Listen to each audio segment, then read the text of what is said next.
Hello students, last class में हम लोगों ने ग्रुप इंडेक्स मेथड को डिस्कस किया था। आज हम लोग CBR मेथड को डिस्कस करेंगे। ये सारे मेथड हम लोग अभी एम्पेरिकल मेथड्स के अंदर पढ़ रहे हैं। तो ये मेथड मैंने आपको बताया था, this method is used for evaluating the bearing capacity of soil subgrade, how much load it can bear. So इसके लिए हमने एक एपरेटस देखा था, CBR एपरेटस। इसके अंदर 50 mm डाया का प्लंजर था और इसके संग एक डायल गेज कनेक्ट था और ऊपर लोड लगा रहे थे हम प्लंजर के ऊपर। नीचे सॉइल का एक मोल्ड था, उस सॉइल के मोल्ड का जो साइज़ था वो था 150 mm। अब हमने क्या करा था, लोड लगाया था हमने 1.25 mm पर मिनट के हिसाब से और इसमें हमने डिफ्लेक्शंस को मेज़र किया था।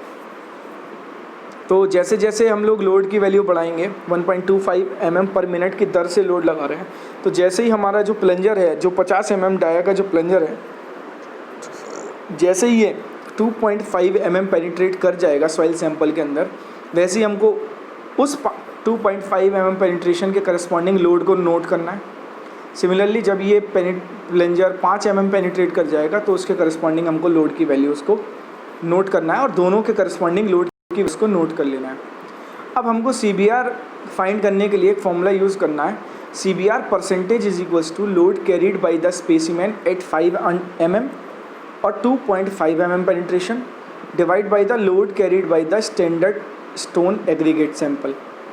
तो स्टैंडर्ड स्टोन एग्रीगेट सैंपल के लिए लोड 2.5 mm के लिए होता है 1370 kg और 5 mm के लिए होता है बेटा 5 mm के लिए होता है बेटा 2050 kg या 2055 kg। तो ये वैल्यूज़ हमको पता है और हमने लोड 2 mm और 2.5 mm और 5 mm के करस्पॉन्डिंग जो लोड की वैल्यूज़ को हमने नोट कर लिया था जब हमने टेस्ट करा था।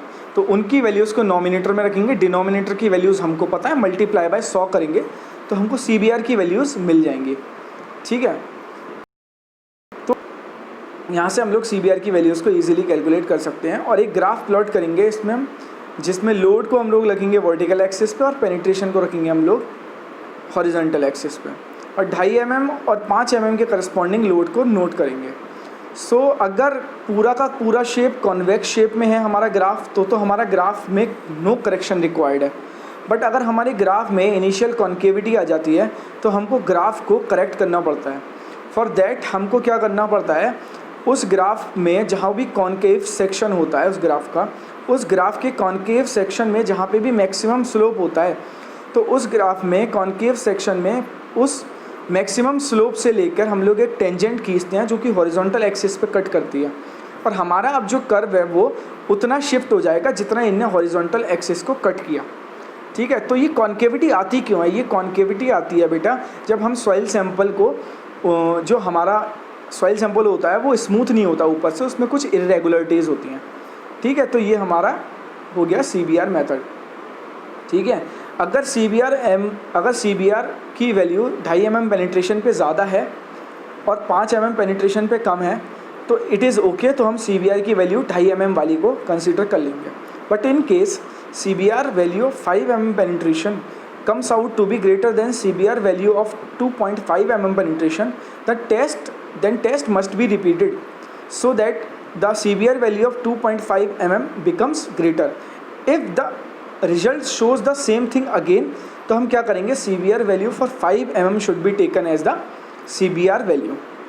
ठीक है, जनरली 3 सैंपल लिए जाते हैं और इन 3 सैंपल का एवरेज वैल्यू को हम लोग क्या कहते हैं, CBR वैल्यू। अब देखिए, मैंने आपको बताया था कि कॉजेज़ क्या क्या हैं इनिशियल कॉन्केविटी के, जो हमारा कर्व इनकरेक्ट आ रहा था उसके क्या क्या कॉजेज़ हैं। एक तो क्या कॉज है, फर्स्ट कॉज कि top portion of the soil is too soft, या फिर उस पर इरेगुलरिटीज़ होती हैं जिसकी वजह से ज़्यादा पेनिट्रेशन मिल जाती है हमको इनिशियली, बहुत ज़्यादा सॉफ्ट होने की वजह से। दूसरा क्या है कि bottom portion of the plunger और top portion of the soil is not truly horizontal. तो क्या होता है कि कॉन्टैक्ट रिड्यूस हो जाता है बिटवीन प्लंजर और सॉइल सैंपल। तो ये कुछ हमारे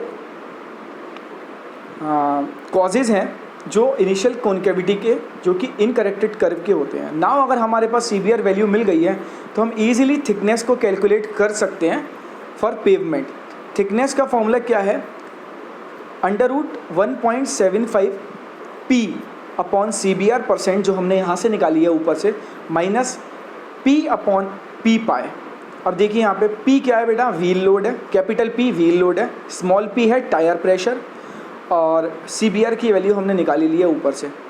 ठीक है, अब लिमिटेशंस क्या है, limitations of GI test are again carried in the CBR also. मतलब जो लिमिटेशंस ग्रुप इंडेक्स मेथड की थी वही कुछ लिमिटेशंस हमारी CBR मेथड की भी हैं। क्या क्या क्या लिमिटेशंस हैं कि we can conduct CBR on subgrade to find the thickness of pavement of subgrade, again conduct CBR on sub base is to find the thickness of pavement above sub base, thus we can get the thickness of each layer and pavement design thickness will be complete। यानी हमको अलग अलग layer के लिए अलग अलग CBR values को calculate करना पड़ेगा और अलग अलग CBR वैल्यूज़ के हिसाब से हम लोग अलग अलग थिकनेस के लिए अलग अलग लेयर के लिए अलग अलग थिकनेस निकालेंगे। सो डिज़ाइन, ठीक है, ये कुछ क्वेश्चन गिवन है बेटा। देखिए कि design the pavement using the CBR method if the wheel load is 4100 kg and tire pressure is 7 kg। यानी स्मॉल कैपिटल P की वैल्यू है बेटा 4100 kg और टायर प्रेशर है 7 kg पर सेंटीमीटर स्क्वायर। CBR की वैल्यू दे रखी है 60 फॉर 2.5 mm पेनिट्रेशन और 5 mm पेनिट्रेशन के लिए CBR की वैल्यू दे रखी है 80। तो CBR वैल्यू निकाल लेंगे हम 60 अपॉन 1370 इंटू 100, 80 अपॉन 2055 इंटू 100। तो इन दोनों में से जो CBR वैल्यू आएगी हम उसको देख लेंगे। तो CBR वैल्यू हमारी निकल के आ रही है बेटा 4.38%। तो हम लोग क्या करेंगे बेटा, टोटल थिकनेस निकाल लेंगे अबव सब ग्रेड। वो टोटल थिकनेस निकल के आएगी under root 1.75 P upon CBR percent है minus P capital P upon small p into pi. तो यहाँ पे हम लोग सारी वैल्यूज़ पुट कर देंगे। इस कैपिटल P की वैल्यू 4100 है और स्मॉल p की वैल्यू है 7, CBR की वैल्यू आई है 4.38 और यहाँ से हमें टोटल जो थिकनेस मिली वो मिली बेटा 38.1 सेंटीमीटर।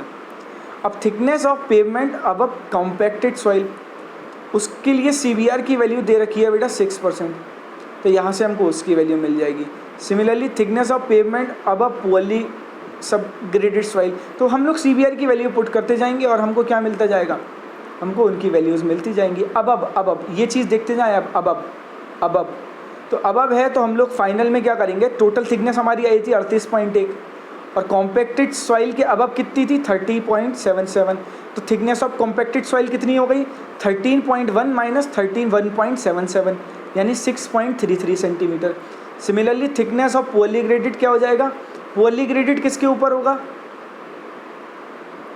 कॉम्पैक्टेड सॉइल के नीचे क्या होगा, पुअरली ग्रेडेड ऊपर होगी ना। तो उसको क्या करेंगे हम 30.77 में से क्या घटा देंगे 20.28 घटा देंगे, तो यहाँ से आएगी हमारी thickness of poorly graded gravel layer. ठीक है, ये हो गया हमारा CBR मेथड। नेक्स्ट है बेटा मॉडिफाइड CBR मेथड। अभी हमने CBR मेथड लिमिटेशंस को दूर करता है। देखिए IRC 37 has revised and advised the design of flexible pavement based on cumulative standard axial load rather than the total number of commercial vehicle as done earlier। cumulative standard axial load का मतलब क्या है भाई, कि हमने कोई decide कर लिया कि ये हमने मान लिया ये एक स्टैंडर्ड एक्सल है, 4 पहियों का हमने कोई मान लिया स्टैंडर्ड एक्सल है। तो हम क्या करेंगे, अब बहुत वेराइटी ऑफ एक्सल हमारे रोड पे मूव करते हैं। ये नहीं होता कि एक ही टाइप का एक्सल मूव कर रहा हो या एक ही टाइप का व्हीकल मूव कर रहा हो। तो हम लोग क्या करते हैं, उन सारे व्हीकल को कम्युलेटिव स्टैंडर्ड एक्सल लोड में काउंट कर लेते हैं। वो किस तरीके से करेंगे मैं आगे बताऊंगा। So in case of roads with design traffic more than 1500 vehicles per day on roads are designed using the cumulative standard axle load of 8100 kg carried during the design life of the load। यानी अगर हमारे road पे अगर traffic की value एक दिन में 1500 vehicle से ज़्यादा है तो हम उसको कम्युलेटिव स्टैंडर्ड एक्सल लोड के हिसाब से डिज़ाइन करेंगे जिसकी वैल्यू हम लोग 8100 kg लेते हैं। और number of cumulative extended axle load, यानी कितने number of cumulative extended axle होंगे उसको हम निकालते हैं। NS is equals to 365A bracket 1 plus R की power n minus 1 into DF, यानी ये पढ़ेंगे आगे DF अपॉन R। तो यहाँ पे A होता है बेटा number of commercial vehicle per day when construction is completed. ध्यान रखना है, number of commercial vehicle per day when the construction is completed. यानी आज आपने बनाना चालू किया तो आज कुछ होंगे, और आपको पता है कि ट्रैफिक हमेशा बढ़ता रहता है, तो आज अगर X थे तो कुछ सालों बाद X से ज़्यादा ही होंगे ना। कुछ सालों बाद मतलब आज बनना चालू हुआ और 5 साल बाद बन के तैयार हो गया, तो आज से और 5 साल तक लेकर कुछ व्हीकल्स बड़े होंगे ना। तो वो कह रहा है कि A की वैल्यू है number of commercial vehicles per day जब कंस्ट्रक्शन कंप्लीट हो गया। R क्या है, rate of growth of traffic, जो जनरली 7.5% ली जाती है। N क्या है, डिज़ाइन लाइफ ऑफ पेवमेंट। तो अगर P अगर प्रेजेंट वैल्यू है, अगर P क्या है, कमर्शियल व्हीकल जब हमने बनाना चालू किया था उस समय है लास्ट काउंट पे कि P व्हीकल्स चल रहे हैं एक दिन में।